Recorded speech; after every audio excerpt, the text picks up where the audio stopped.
mani ko duhuye mu kanya gashize mbiye kujya gukora ikizamini cya prime bigenze bite tukabugarutse akakanya ikizamini ko itangira saa moya akabugeze saa moya n'igice ikizamini kigenze ibintu by'urugomo byateye mwimwe ibindi wari abantu leta ntabwo bibazi gukimeta nahi kangahe kane gasubiremo gukana none tsinzwe ishure nye zose enye man enye oh my god wewe kama tukiganira siko nabanje kategori ya B abisi giye ifatanye ndabizi nabanje kategori ya B man mara nk'imyaka nk'ibi cyaka kazi naka ntukirare umva nyine kubyaje kugenda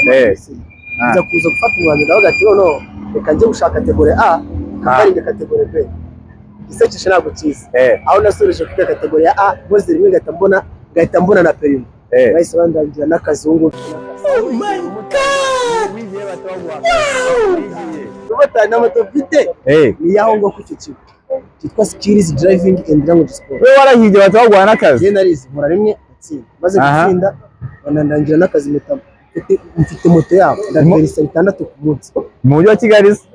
sure wowe ni utsinzwe ishuri rimwe cyangwa iki tuvugishije eshatu enye mwarimu ntabwo afite ikibazo